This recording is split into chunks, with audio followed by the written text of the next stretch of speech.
one is going to be Light the Lantern. He is from Dallas. That is where I'm from. Sweet. And on the other end, you can see that he is going to be going up against Cheezeballer. Okay, yeah, we got a lot of Cheezeballer just a little bit ago in doubles. If you guys just missed that, I feel really bad for you, but the VODs will be up pretty soon. In the meantime, though, we're gonna keep you guys company here with the singles action. Let's go ahead and jump right into it.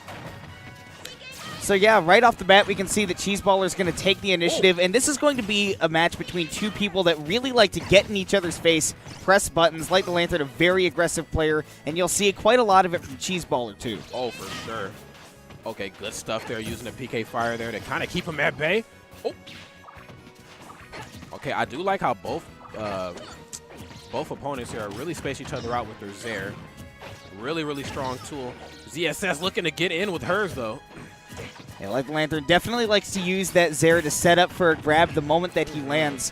Meanwhile, Cheezeballer will be using it more as a spacing tool as he drifts back and perhaps tries to set up for a grab of his own as well. Definitely. Kind of sets the tone for him in the match. Kind of setting the pace as well, too. Okay, good stuff there. Trying to get up underneath there with those up airs, but the up tilt there from Cheezeballer sending Light the Lantern clear off of her feet. These are two characters that have surprisingly good anti-air, particularly Lucas with that up tilt and the fact that he's so mobile in the air. Yeah. Again, another up tilt. ZSS getting a little taste of her own medicine, man. Getting a little too close. Just throw out up tilt, man. To alleviate some of the pressure. Uh-oh. Yep. But Cheezeballer almost getting a little taste of his own. Light the Lantern has basically two edge guard modes, which is down smash and down B. Yeah.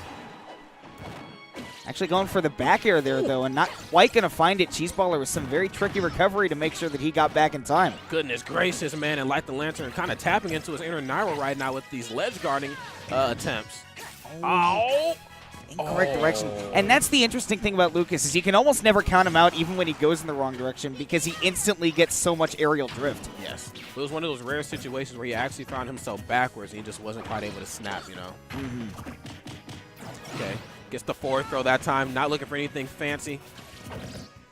Yeah, incredibly powerful throw. You almost stop and think, well, how come he gets a kill forward throw? That almost seems like way too good. Then you remember it's Lucas. It's Lucas, yeah. And I mean, of all the DLC characters, he's, in a lot of people's opinions, one of the most honest ones. Yeah. And I say honest, you know, very tongue-in-cheek.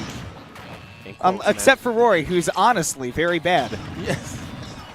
Well, all right.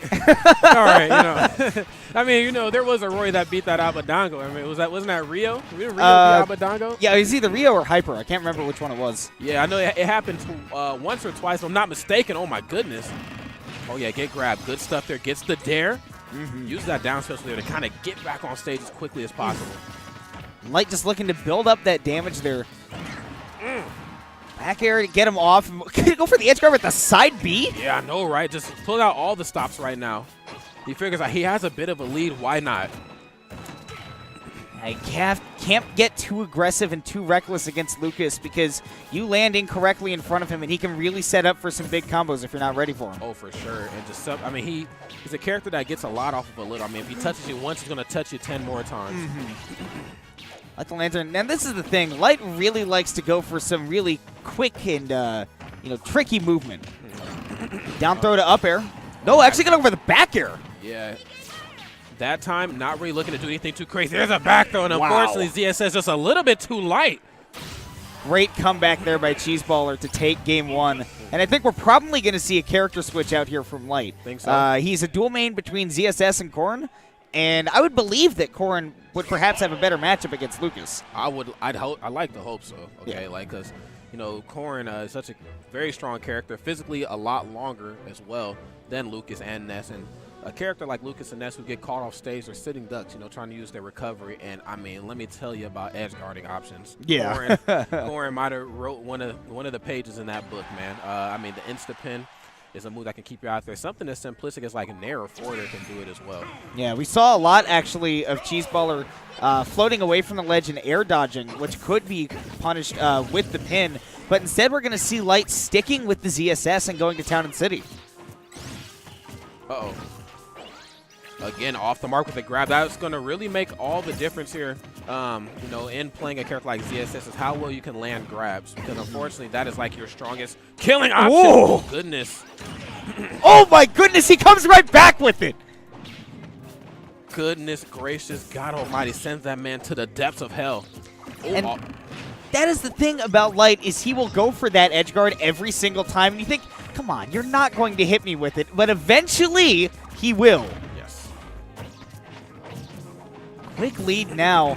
Cheezeballer's going to have to play real efficient, real safe to bring it back, and good DI down to not get caught. Okay, gets to drag down there. Good stuff there. Okay, good stuff. You know, ends up getting the Zaire right into the forward smash that time. Put some solid percentage up on the board here. Let's see how well Light the Lantern can hold this lead, because in that last game, he had a bit of a lead there, and unfortunately ended up dropping it a little bit. This time he does have a little bit more than a single stock, and Cheezeballer once again missing his recovery, fading out, and not able to get back to the ledge. That is so unfortunate to see. Now, the name of the game is, do we see a character shift? I know you talked about he has more on his arsenal, but are we actually going to see him? That's the question. Both of these guys do have more than one character at their disposal, and it looks like Cheezeballer may be considering it. We do know that he has more than that, Lucas. We saw it in doubles, and this is it, the DK. Sure. All right. And this is where things are going to get a little scary, because now you play against a bigger character, like the heavies, if you will. They intimidate you. They force you to press buttons. And when you press buttons, you get grabbed and you get punished really hard. And it's really interesting to see how well Cheezeballer can switch between playstyles from a character like Lucas to DK. A character that's so mobile to a character that's really just looking for one thing. And here it is. It's that grab. Yeah. And most certainly he found it. We're probably going to see Light trying to space with the neutral B with the Zaire, trying to stay out of DK's threat range, but unfortunately that'll only get you so far, and eventually he will go in as such. And going for the boost! Okay, not quite enough that time. 2% differential between both of these two players. Gets the ledge trump back air. He is in for a world of hurt. I really like the utilization of that down special. As you know, DK with no overhead covers on that up special. He's in a lot of trouble out there.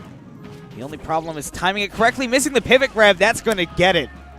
Cheezeballer taking that first stock, and rather convincingly, he only needed 6 or 7 hits to really get it there, as DK would. For sure. And, you know, going up against these heavy characters, it's so essential that you get that stock first. Because the minute that they get their stock, oh my goodness, please get out of that situation. Good stuff there. I don't know if I've ever seen that setup before, but I have now. Yeah. The first time for everything. Oh, get down there. Oh, okay. Gets the grab. Beautiful patience there. That should be enough to do it. So I ain't no Ridley, all right? I'm a little bit better than him. I can do what he can't. Well, those are two characters that'll definitely easily take you off the top, and it's amazing just that one character switch, and suddenly that game was about half the length of any of the other two. For sure. Yeah, you know, you can't sleep on DK's grab range.